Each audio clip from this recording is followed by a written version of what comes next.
Hello students, मैं Rakesh Kumar, PGT chemistry, government model संस्कृति senior secondary school धोलेडा, ज़िला महेंद्रगढ़, हरियाणा।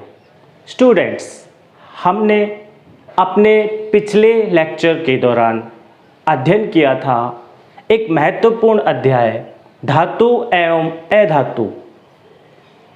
इस अध्याय के अंतर्गत हम अध्ययन कर चुके हैं धातु अधातु क्या होते हैं, धातु और अधातु के भौतिक गुण क्या होते हैं। यहाँ तक कि हम पिछले लेक्चर में अध्ययन कर चुके हैं कि धातुओं के रासायनिक गुणधर्म क्या होते हैं। वहाँ पर हमने अध्ययन किया था धातुओं के 6 रासायनिक गुणधर्मों का। आज उसी क्रम में हम आगे बढ़ते हैं और अध्ययन करेंगे अधातुओं के रासायनिक गुणधर्म। अधातु और धातु, इनके गुणों को हम कंपैरिजन करते हुए चलेंगे, अर्थात तुलना करते हुए चलेंगे कि धातुएं जब रासायनिक रूप से अभिक्रिया करती है तो क्या बनाती है। उन्हीं तत्वों या यौगिकों के साथ जब अधातुएं अभिक्रिया करती हैं तो क्या बनाती हैं। तो आज का हमारा प्रमुख उद्देश्य रहेगा अधातुओं के रासायनिक गुणधर्म। तो आइए समझते हैं अधातुओं के रासायनिक गुणधर्म। हमारे पास पहला रासायनिक गुणधर्म है ऑक्सीजन के साथ अभिक्रिया। ऑक्सीजन के साथ अभिक्रिया। अधातुएं जब ऑक्सीजन से अभिक्रिया करती हैं तो क्या बनाती हैं। ऑक्सीजन के साथ अभिक्रिया।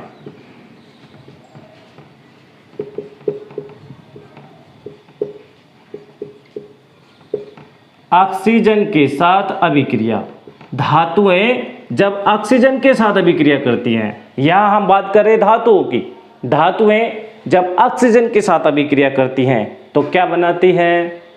धातुएं जब ऑक्सीजन के साथ अभिक्रिया करती हैं तो वहाँ पर धातुओं के ऑक्साइड बनते हैं और उन ऑक्साइडों की प्रकृति आपको याद होगा क्षारीय होती है या फिर उभयधर्मी ऑक्साइड बनते हैं।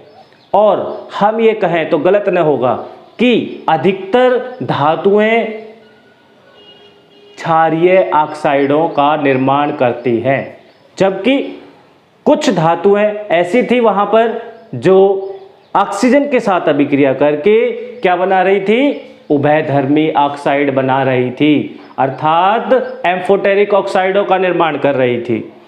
यहाँ पर हमारे पास धातुओं की बजाय अब है अधातुएं, और अधातुएं जब ऑक्सीजन के साथ अभिक्रिया करती हैं तो क्या बनाती हैं। देखिए, कोई भी हमारे पास अधातु यदि है और उस अधातु को हम ऑक्सीजन के साथ अभिक्रिया करवा देते हैं। किसके साथ अभिक्रिया करवा रहे हैं हम यहाँ पर, ऑक्सीजन के साथ।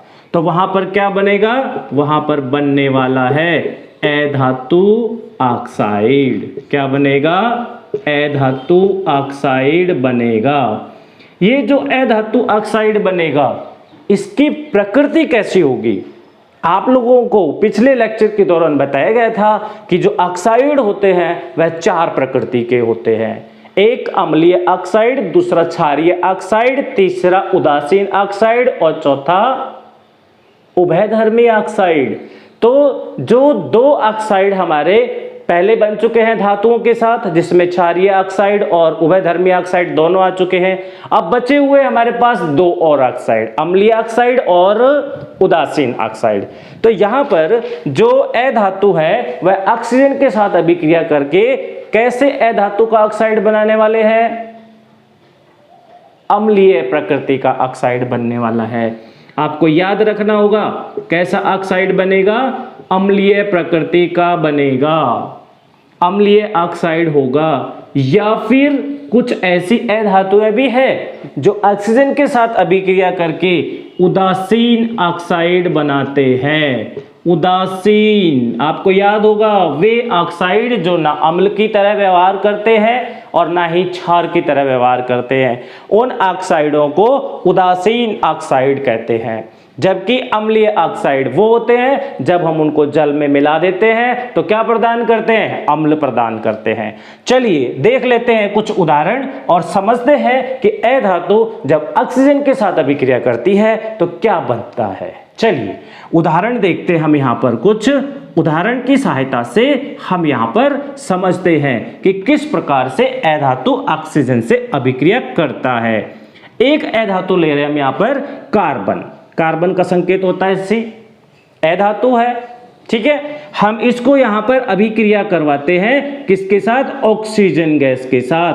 कार्बन को जब अभिक्रिया करवाया जाता है, कार्बन सामान्य अवस्था में ऑक्सीजन से अभिक्रिया नहीं करेगा, कार्बन को हमें ऑक्सीजन के साथ जलाना पड़ेगा।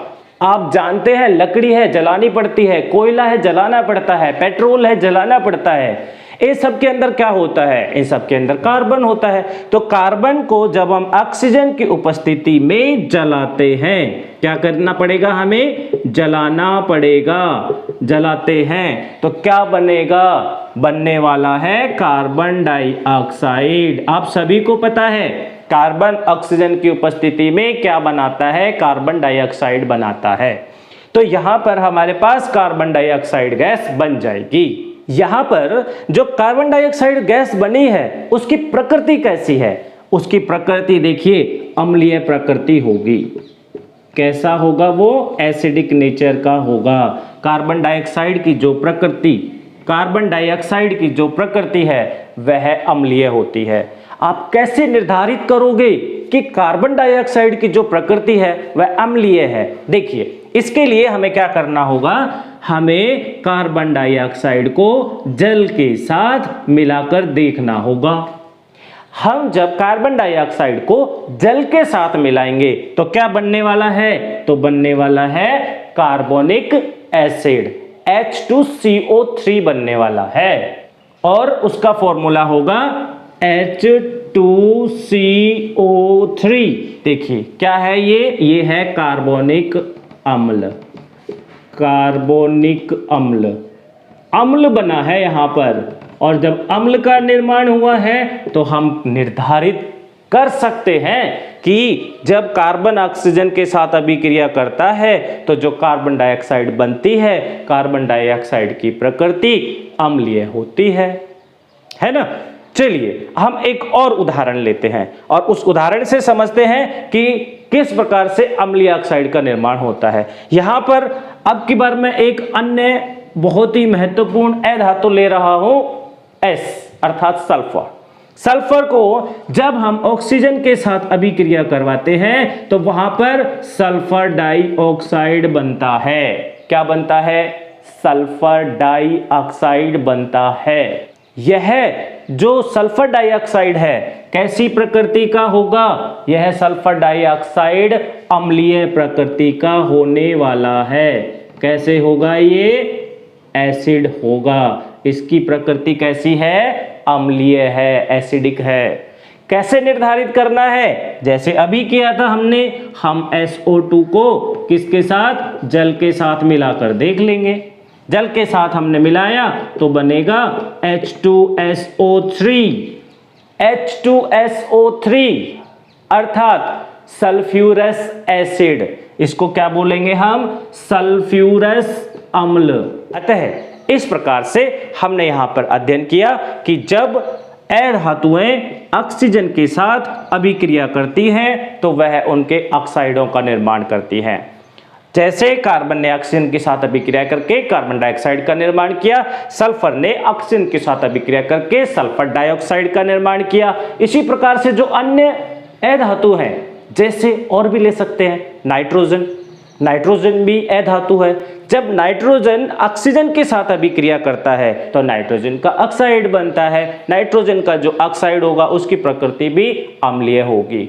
फास्फोरस है, फास्फोरस ऑक्सीजन से अभिक्रिया करेगा तो फास्फोरस भी अपने ऑक्साइड का निर्माण करेगा और उसकी प्रकृति कैसी होगी, उसकी प्रकृति भी क्षारीय होगी।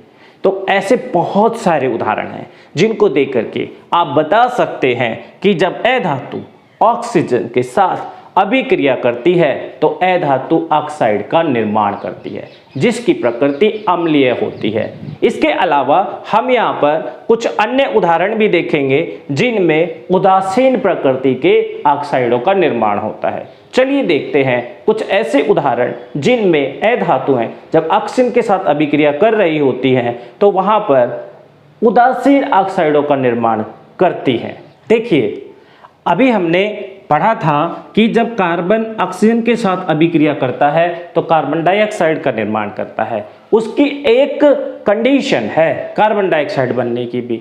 वह क्या कंडीशन है कि जब कार्बन को जलने के लिए जितनी ऑक्सीजन चाहिए यदि इतनी उपलब्ध है तब तो बनेगा कार्बन डाइऑक्साइड, और यदि कार्बन को जलने के लिए जितनी ऑक्सीजन चाहिए वह ना मिले, कम मिले, सीमित मात्रा में मिले, तो वहां पर बनेगा कार्बन मोनोऑक्साइड। क्या बनने वाला है वहां पर? कार्बन मोनोऑक्साइड बनने वाला है। यदि कार्बन को जितनी ऑक्सीजन चाहिए जलने के लिए उतनी उपलब्ध है तब हम उसको बोलते हैं पूर्ण दहन, कंप्लीट कंबशन।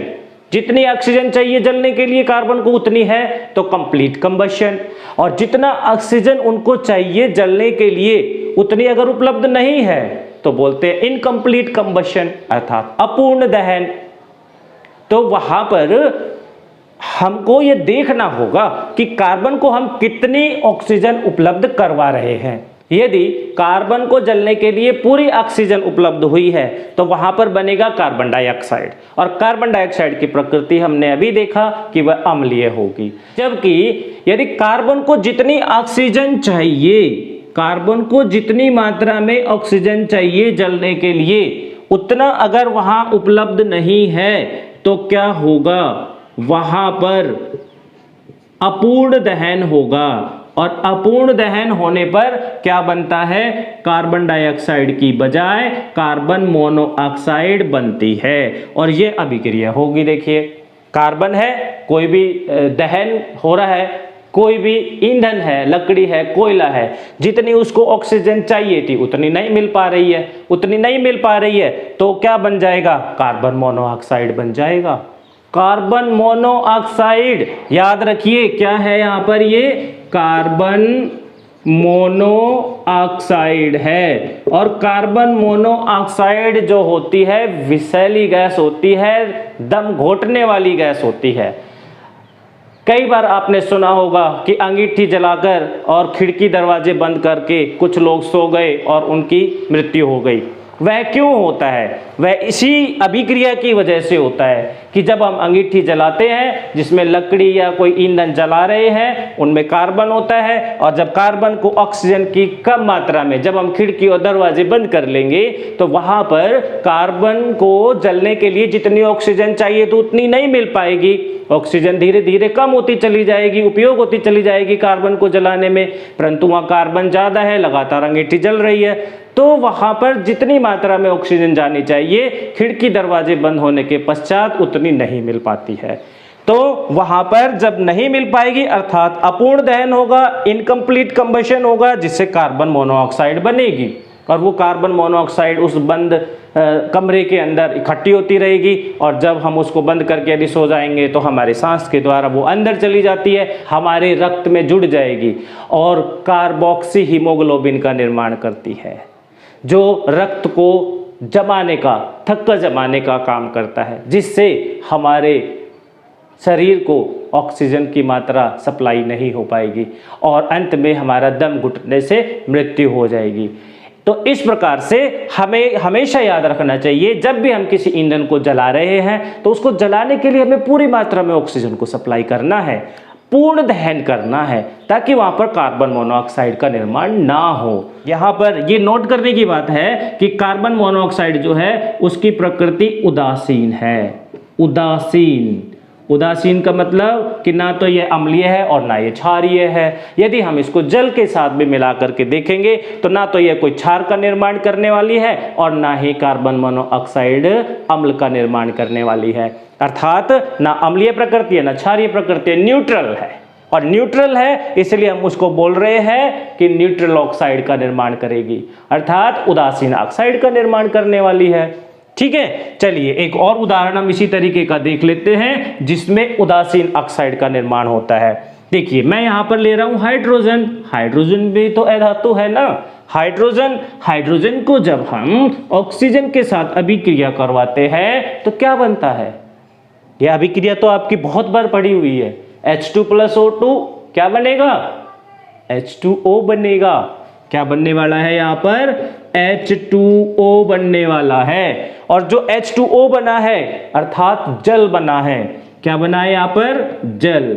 जल की प्रकृति तो आपको पता है, जल तो आप पीते हैं, जल की प्रकृति से तो आप वाकिफ होंगे कि जल जो होता है ना तो वह खट्टा होता है ना वह कड़वा होता है। शुद्ध जल जो है उसका कोई टेस्ट नहीं होता, अर्थात वह उदासीन होता है। तो यहाँ पर जो जल बना है यह भी क्या है? ऑक्साइड ही तो है। किसका? हाइड्रोजन ने जब ऑक्सीजन के साथ अभिक्रिया की है तो हाइड्रोजन का ऑक्साइड है। और यहाँ पर जो हाइड्रोजन का ऑक्साइड बना है इसकी प्रकृति न्यूट्रल है अर्थात उदासीन है। ठीक है, तो ये हम कुछ उदाहरण हैं जिनको दे करके यह बता सकते हैं कि अधातुएं जब ऑक्सीजन के साथ अभिक्रिया करती हैं तो उनके ऑक्साइडों का निर्माण करती है। ऑक्साइड की जो प्रकृति होती है वह या तो अम्लीय होती है या उदासीन होती है। इसके बाद हम चलते हैं अपने दूसरे गुणधर्म की ओर, और हमारा दूसरा गुणधर्म है अधातुओं की जल के साथ अभिक्रिया। आइए देखते हैं। आपको याद रखना है एक सेंटेंस में कि जब कोई अधातु को हम जल की उपस्थिति देते हैं अर्थात अधातु को जल के साथ अभिक्रिया करवाने की कोशिश करते हैं तो सामान्यतः जल के साथ कोई भी अधातु अभिक्रिया नहीं करती है। सामान्यतः हमें बोलना पड़ेगा, सामान्यतः अधातु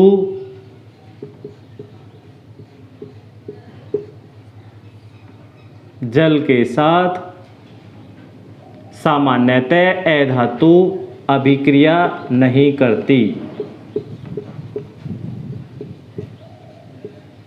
अभिक्रिया नहीं करती। यह हमें बताना पड़ेगा कि जब भी हम किसी अधातु को जल की उपस्थिति देते हैं, जल के साथ अभिक्रिया करवाते हैं तो उनके बीच में सामान्यतः अधातु अभिक्रिया नहीं करती, अधातु के साथ अभिक्रिया नहीं होगी। यहाँ पर प्रश्न ये आता है कि अधातु जल के साथ अभिक्रिया क्यों नहीं कर रही है। देखिए हम कोई भी एक अधातु लेते हैं, मान लीजिए मैंने यहाँ पर कार्बन ही ले लिया, ठीक है, और मैं इस कार्बन अधातु को जल के साथ अभिक्रिया करवाने की कोशिश करता हूं। ये देखिए, तो यह कार्बन इस जल के साथ अभिक्रिया नहीं देने वाला है।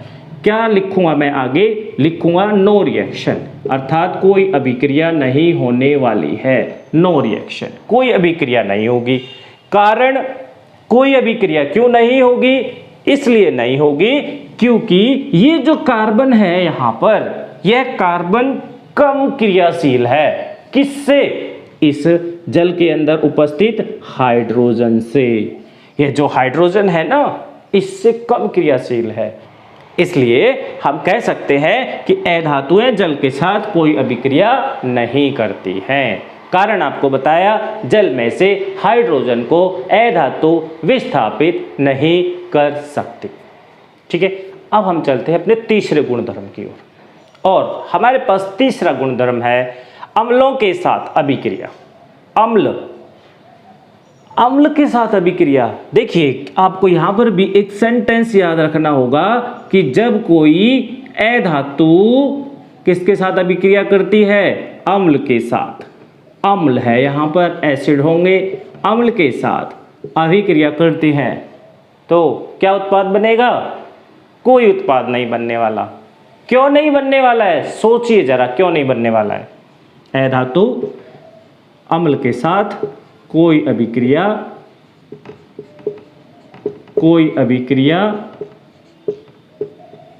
नहीं होगी।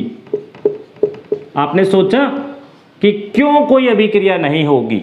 अधातु अम्ल के साथ कोई अभिक्रिया नहीं होगी। क्यों नहीं होगी? क्यों नहीं करेंगे अम्ल के साथ अभिक्रिया? क्या आया आपके मस्तिष्क के अंदर, क्यों नहीं हो सकती है? देखिए मैं बताता हूं इसका जवाब आपको। अधातु कोई भी है, अभी हमने लिया था अधातु कार्बन और हम उसको अम्ल के साथ यहां पर अभिक्रिया कर रहे हैं। यहां पर मैंने अम्ल ले लिया है HCl, ठीक है। चलिए अब ये जो कार्बन है ना, इसको फिर से क्या करना है अभिक्रिया करने के लिए? यहां से इस हाइड्रोजन को हटाना है। अम्ल वही तो पदार्थ होते हैं जो टूट करके हाइड्रोजन एक्वा साइन देते हैं, अर्थात उनमें से हाइड्रोजन निकलना चाहिए तो ही वो अम्ल होता है। तो अम्ल के अंदर हाइड्रोजन उपस्थित है, तो यहां पर क्या करना होगा? इस कार्बन को इसके साथ अभिक्रिया करने के लिए यहां पर इस कार्बन को, इस हाइड्रोजन को हटाना पड़ेगा, विस्थापित करना पड़ेगा, जैसे जल में हो रहा था। तो जल के साथ भी उन्होंने अभिक्रिया नहीं की थी, तो अम्ल के साथ भी अभिक्रिया नहीं होगी, क्योंकि यह कार्बन इस अम्ल के अंदर से हाइड्रोजन को विस्थापित नहीं करेगा। तो हम कहेंगे नो रिएक्शन, कोई अभिक्रिया नहीं होगी।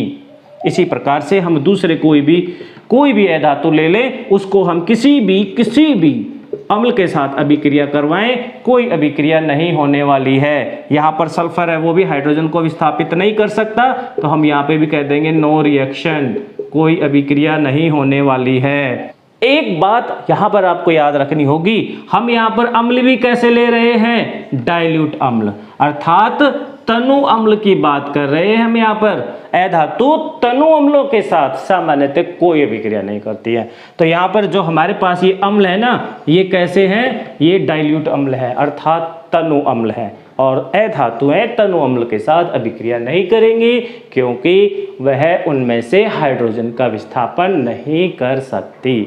तो ये हमारे पास थे 3 गुणधर्म। आइए देखते हैं चौथा गुणधर्म क्या है। यहां पर हमारा चौथा गुणधर्म है अधातु लवणों के साथ अभिक्रिया। क्या होना है? देखिए हमारे पास अधातु उपस्थित है और अधातु को हम किसके साथ अभिक्रिया करवाने जा रहे हैं? अधातु के ही लवण से अभिक्रिया करवाने जा रहे हैं। अधातु का लवण होना चाहिए, अधातु लवण से हम अभिक्रिया करवाएंगे तो क्या होगा? अभिक्रिया हो भी सकती है और अभिक्रिया नहीं भी हो सकती। निर्भर करेगा कि ये वाली जो अधातु है या ये वाली जो अधातु है, इन दोनों में से कौन सी अधिक क्रियाशील है।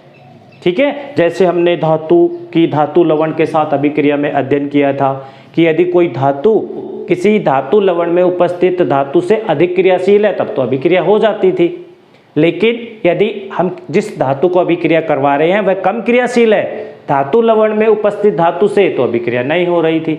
वही पैटर्न यहाँ पर भी रहेगा कि यदि ये जो अधातु है, मैं इसको मान लेता हूँ ये A अधातु है और यहाँ पर किसी B अधातु का लवण मौजूद है, तो अधातु लवण बनने वाला है।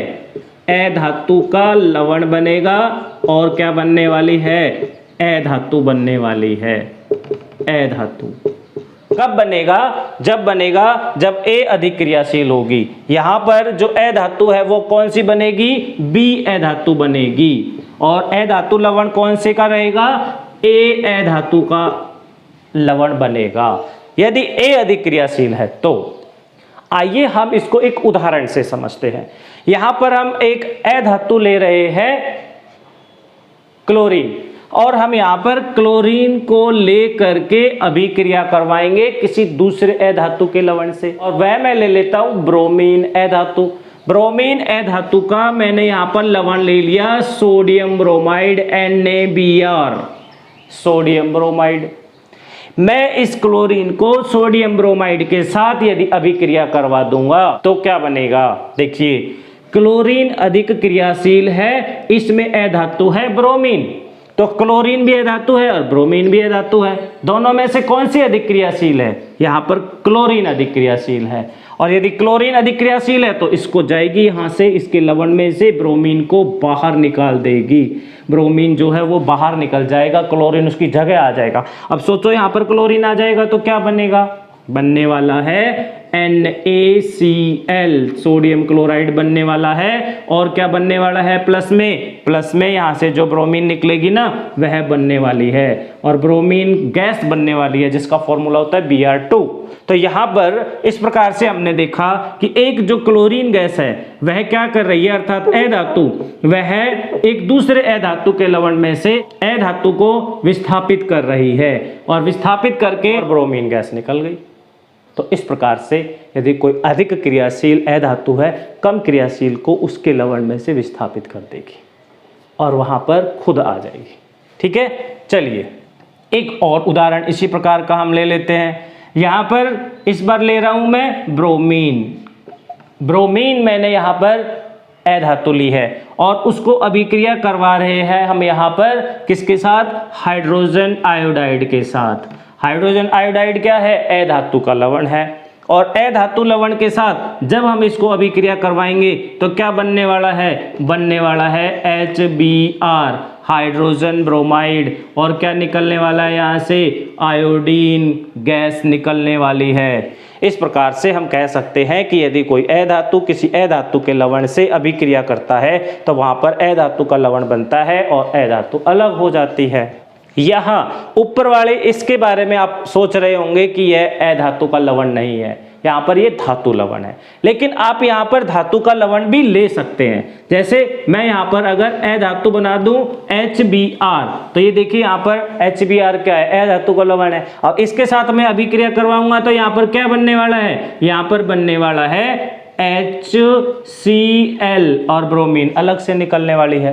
ठीक है, तो अधातु का लवण बनेगा और साथ में जो कम क्रियाशील अधातु है वो अलग मिलेगी। तो अभिक्रिया हो भी सकती है और अभिक्रिया नहीं भी हो सकती है। वह कैसे, मैं यहाँ पर बदल देता हूँ। देखिए मैं यहाँ पर अब की बार जो है यहाँ पर मैं ले लेता हूँ आयोडीन गैस और उसको मैं अभिक्रिया करवाता हूँ HBr, हाइड्रोजन ब्रोमाइड से। तो यहाँ पर क्या होगा, यहाँ पर कोई अभिक्रिया नहीं होगी। आप फिर उस अवस्था में लिखेंगे नो रिएक्शन, कोई अभिक्रिया नहीं। क्यों? क्योंकि आयोडीन उतना शक्तिशाली नहीं है कि वो यहाँ पर HBr में से ब्रोमीन को हटा सके, हाइड्रोजन के साथ जुड़ सके, तो अभिक्रिया नहीं भी हो सकती। तो दोनों ही परिस्थितियां वहां पर मौजूद रहेंगी, अभिक्रिया हो भी जाएगी और नहीं भी होगी। निर्भर करेगा कौन सी अधातु अधिक क्रियाशील है, धातु लवण वाली या जो स्वतंत्र अधातु है वह। चलिए ये था हमारे पास चौथा गुणधर्म अधातु लवणों के साथ अभिक्रिया। अब हम चलते हैं अपने पांचवें गुणधर्म की ओर, और वह है अधातुओं की हाइड्रोजन के साथ अभिक्रिया। पांचवें गुणधर्म में जब हम किसी भी अधातु को और हाइड्रोजन के साथ अभिक्रिया करवाते हैं, इसके साथ अभिक्रिया करवा रहे हैं हम यहाँ पर हाइड्रोजन गैस के साथ। याद रखिएगा हाइड्रोजन गैस है तो अभिक्रिया होगी और क्या बनेगा, अधातु का हाइड्राइड बनेगा। क्या बनने वाला है, अधातु हाइड्राइड।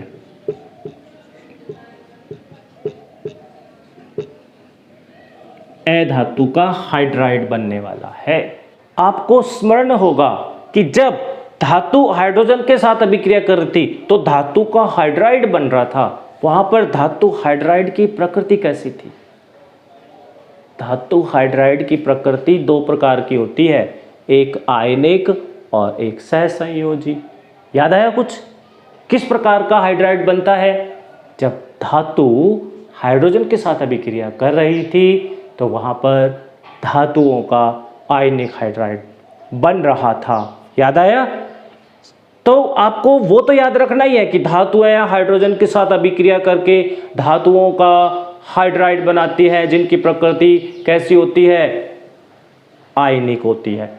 यहां पर आयनिक हाइड्राइड नहीं बनेगा। जब भी कोई अधातु किसी हाइड्रोजन गैस के साथ अभिक्रिया करेगी तो यहां पर बनने वाला जो हाइड्राइड होगा वह सहसंयोजी होगा। सहसंयोजी का मतलब समझ में आता है, जिसमें सहसंयोजी आबंध हो। अंग्रेजी में कहते हैं हम कोवेलेंट बॉन्ड। कोवेलेंट हाइड्राइड बनेगा, सहसंयोजी बनेगा, जिसमें इलेक्ट्रॉन का आदान प्रदान ना हो, जिसमें आयन ना बने, ऐसा हाइड्राइड वह क्या कहलाएगा? कोवेलेंट हाइड्राइड कहलाएगा, अर्थात सहसंयोजी हाइड्राइड कहलाएगा। तो यहाँ पर इलेक्ट्रॉनों का आदान प्रदान नहीं होने वाला है, बल्कि इलेक्ट्रॉनों का परस्पर सहयोग होने वाला है और आयन नहीं बनेंगे इनके टूटने से। वहां पर धातु हाइड्राइड में आयन बन रहे थे, यहाँ पर किसी प्रकार का कोई आयन बनने वाला नहीं है। उदाहरण से समझते हैं। देखिए पहला उदाहरण लेते हैं हम। यहाँ पर अधातु मैंने यहाँ पर ली है क्लोरीन, और क्लोरीन को मैं हाइड्रोजन के साथ यहाँ पर अभिक्रिया करवाता हूँ। क्लोरीन को मैं हाइड्रोजन के साथ जब अभिक्रिया करवाता हूँ तो मेरे पास यहाँ पर बनता है हाइड्रोजन क्लोराइड। और हाइड्रोजन क्लोराइड कैसा होता है? सहसंयोजी होता है, इसमें आयन नहीं बनेंगे। जो हम इसको देखें तो इस प्रकार से कुछ इनके इलेक्ट्रॉनों का संयोजन होता है। ये देखिए हाइड्रोजन के पास 1 इलेक्ट्रॉन है, क्लोरीन के पास 7 इलेक्ट्रॉन है बाहर वाले कक्ष में। तो यहाँ पर हाइड्रोजन इस इलेक्ट्रॉन को शेयर करके क्या कर लेगा? अपना डुप्लेट पूरा कर लेगा, अपने 2 पूरे कर लेगा। और यहाँ पर जो क्लोरीन है उसके पास 7 इलेक्ट्रॉन है, 7 इलेक्ट्रॉन उसके बाहर वाले कक्ष के हैं, और ये 7 इलेक्ट्रॉन क्या करेंगे? हाइड्रोजन के 1 इलेक्ट्रॉन को शेयर कर लेंगे। इस प्रकार से जब इनके बीच में शेयरिंग हो जाएगी, कितने इलेक्ट्रॉन्स की? 1 पेयर इलेक्ट्रॉन्स की, अर्थात 2 इलेक्ट्रॉन की। और इस प्रकार से इनके बीच में एक आबंध बन जाता है। आबंध बनने से हमारे पास बनने वाला यौगिक HCl होता है। तो हम कह सकते हैं कि यहाँ पर इलेक्ट्रॉनों का आदान प्रदान नहीं हुआ है, बल्कि क्या हुआ है? यहाँ पर इलेक्ट्रॉनों का सह संयोजन हुआ है, आपस में सहयोग कर लिया है। और यदि इस प्रकार से सहयोग होता है तो वह सहसंयोजी हाइड्राइड होगा। तो HCl क्या है? सहसंयोजी हाइड्राइड है। किसका? क्लोरीन का। ठीक है, चलिए एक और उदाहरण से हम इसको समझते हैं। हम यहाँ पर हाइड्रोजन के साथ नाइट्रोजन गैस को अभिक्रिया करवा रहे हैं। अब की बार मैंने एक महत्वपूर्ण गैस नाइट्रोजन ले ली जिसका सूत्र होता है N2, और उसको हम यहाँ अभिक्रिया करवा रहे हैं। किसके साथ? हाइड्रोजन गैस के साथ। अधातु है नाइट्रोजन, अभिक्रिया हुई है हाइड्रोजन के साथ। क्या बनाता है? सबको पता है इस अभिक्रिया का, अमोनिया बनता है, NH3 जिसका सूत्र होता है। तो इस अभिक्रिया में हम अगर कहें कि कैसा हाइड्राइड बना है तो हम बता देंगे कि यह जो हाइड्राइड है अमोनिया। अमोनिया जो हाइड्राइड है कैसी प्रकृति का है? कोवेलेंट नेचर का है, अर्थात सहसंयोजी है। सहसंयोजी को अंग्रेजी में कोवेलेंट कहते हैं। तो नाइट्रोजन हो, क्लोरीन हो, अन्य अधातु हो, जब वह हाइड्रोजन के साथ अभिक्रिया देती है तो अधातु का हाइड्राइड बनता है, जिसकी प्रकृति आपको याद रखनी है, सहसंयोजी होती है, कोवेलेंट होती है। जबकि धातुओं के हाइड्राइड की प्रकृति आयनिक होती है। ठीक है, चलिए अब हम चलते हैं अपने आखिरी रासायनिक गुणधर्म की ओर। और आखिरी रासायनिक गुणधर्म है हमारा अधातुओं की क्लोरीन के साथ अभिक्रिया। देखिए जब अधातु क्लोरीन के साथ अभिक्रिया करती हैं तो उनका अधातु क्लोराइड बनेगा। क्या बनेगा? अधातु क्लोराइड बनने वाला है। अधातु क्लोराइड, धातुओं ने भी तो ऐसा ही किया था, क्लोरीन के साथ अभिक्रिया करके धातुओं का क्लोराइड बनाया था। वहां पर आपको याद होगा कि धातु क्लोराइडों की जो प्रकृति थी ना, कैसी थी? आयनिक थी। आयनिक प्रकृति के धातु क्लोराइड बन रहे थे, जैसे NaCl बना था, कैल्शियम क्लोराइड बना था, जिंक क्लोराइड बना था। लेकिन यहाँ पर आपको याद रखना है कि जब कोई अधातु क्लोरीन के साथ अभिक्रिया करेगी तो अधातु का क्लोराइड बनेगा, जिसकी प्रकृति सहसंयोजी होगी। प्रकृति में अंतर है। सहसंयोजी प्रकृति का क्लोराइड बनता है। कब बनता है? जब अधातु क्लोरीन के साथ अभिक्रिया करती है। जैसे अभी अभी हमने एक रासायनिक अभिक्रिया का अध्ययन किया था कि अधातु हमने ली है, वहां पर हाइड्रोजन और क्लोरीन के साथ हम उसको अभिक्रिया करवा रहे हैं। तो क्या बन रहा था? बन रहा था HCl, हाइड्रोजन क्लोराइड, जिसको कहते हैं अधातु क्लोराइड, अर्थात हाइड्रोजन क्लोराइड। कैसी प्रकृति थी? सहसंयोजी। पहले ही हम अध्ययन कर चुके हैं कि हाइड्रोजन और क्लोरीन के बीच में वहां पर इलेक्ट्रॉनों का आदान प्रदान नहीं हो रहा, बल्कि आपस में सहयोग हो रहा है। और ऐसे क्लोराइड जिनमें सहयोग हो रहा हो उनको हम बोलते हैं सहसंयोजी क्लोराइड। ठीक है, तो यहाँ पर ए धातु क्लोरीन के साथ अभिक्रिया करके ए धातु का क्लोराइड बनाएंगे। ठीक है, एक और उदाहरण हम यहाँ पर ले लेते हैं फास्फोरस का। फास्फोरस भी तो ए धातु है ना, क्लोरीन के साथ अभिक्रिया करता है, करेगा और बना देगा फास्फोरस का क्लोराइड। उसका सूत्र होगा PCl3, फास्फोरस ट्राइक्लोराइड, या फास्फोरस पेंटाक्लोराइड भी बन सकता है। PCl5 बनेगा उसका क्लोराइड ए धातु का, प्रकृति सहसंयोजी, ए धातु क्लोराइड बनेगा और उसकी सहसंयोजी प्रकृति होगी। ठीक है, तो हाइड्रोजन हो, फास्फोरस हो, कोई अन्य ए धातु हो, यदि वो क्लोरीन से अभिक्रिया करती है तो वहाँ पर बनाती है ए धातु का क्लोराइड, और उस क्लोराइड की जो प्रकृति है वह होती है सहसंयोजी।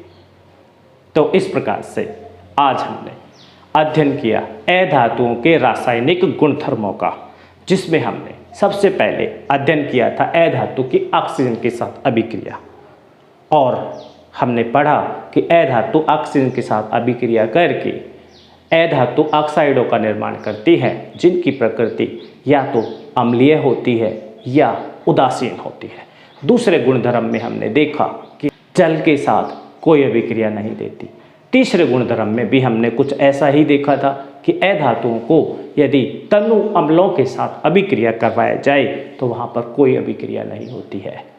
और चौथे गुणधर्म में हमने वहाँ पर देखा था कि ए धातु जब ए धातु लवणों से अभिक्रिया करती है तो अभिक्रिया हो भी सकती है और अभिक्रिया नहीं भी हो सकती। दोनों बातें निर्भर करेंगी किसके ऊपर, कि कौन सी ए धातु अधिक क्रियाशील है, धातु लवण में उपस्थित अधिक क्रियाशील है या धातु जो स्वतंत्र रूप से ले रहे हैं वह अधिक क्रियाशील है, उसके ऊपर निर्भर करता है। अगला हमने गुणधर्म जो पांचवा था उसमें पढ़ा धातुओं की हाइड्रोजन के साथ अभिक्रिया। हमने वहाँ अध्ययन किया कि धातुएं जब हाइड्रोजन के साथ अभिक्रिया करती है तो उनका ए धातु का हाइड्राइड बनता है, प्रकृति सहसंयोजी होती है, कोवलेंट होती है। और अंतिम गुणधर्म में हमने अध्ययन किया कि ए धातुएं जब क्लोरीन के साथ अभिक्रिया करती हैं तो ए धातुओं का क्लोराइड बनता है, और उस ए धातु के क्लोराइड की प्रकृति भी सहसंयोजी होती है। आशा है कि आपको आज का ये लेक्चर समझ में आ गया होगा। अगर फिर भी कोई आपकी समस्या है तो आप अपने अध्यापक से संपर्क करिए, या इस वीडियो को पुनः दोबारा से आप देख लीजिए, आपको अच्छे से समझ आएगा। इसी आशा के साथ कि आप इसकी दोहराई करेंगे, मैं यहाँ पर आपको कुछ और प्रश्न आपके होमवर्क के रूप में देकर जाता हूँ। आप उनको हल करने का प्रयत्न कीजिए।